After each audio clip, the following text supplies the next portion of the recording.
আর এখানে আসলে খাওয়া-দাওয়ার পার্টটা শুরু হয়ে গেছিল। এখানে মেজো খালামণি ছিল, আমাদের খালু ছিল। এখানে সবাই বসে আমরা খাওয়া-দাওয়া করতেছিলাম। এখানে কিছু মানুষ মিসিং আছে, যেমন আমার নানা ভাই আছে, নানি আছে। আসলে নানি আমাদের সাথেই খাইতে বসছিল। নানা ভাই, বড় মামা উনারা খাইতে বসে নাই। কারণ একেকজন একেক রকমের দায়িত্ব পালন করতেছিল। দেখতেছিল যে সার্ভিং ঠিকঠাক আছে নাকি।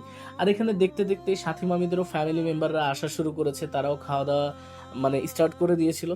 এখানে কিছু ফটো-টটো তোলা হচ্ছিল, ফ্যামিলি ফটো তোলা হচ্ছিল। ওই একই আসলে ফটোগ্রাফার যারা আসছিল, প্রায় ৮-৯ হাজার টাকা তাদের বাজেট ছিল। তারা ৮-৯ হাজার টাকা নিয়েছে আমাদের কাছ থেকে ভিডিওগ্রাফি করার জন্য।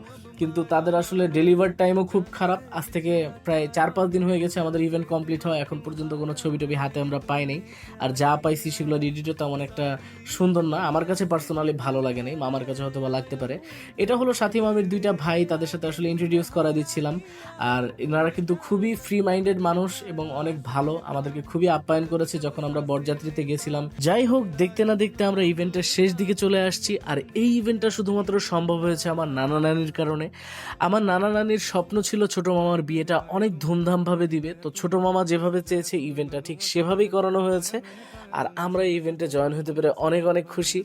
আর ছোট মামার বৈবাহিক লাইফের জন্য ছোট মামাকে অনেক অনেক শুভেচ্ছা। আমরা কিন্তু ছোট মামার বিয়ের সব কিছু আসলে কভার করার চেষ্টা করেছি। তো ভিডিওগুলো যারা দেখেছেন, ভালো যে লেগেছে অবশ্যই কমেন্ট করবেন যে আমাদের ভিডিওগুলো কেমন লাগে।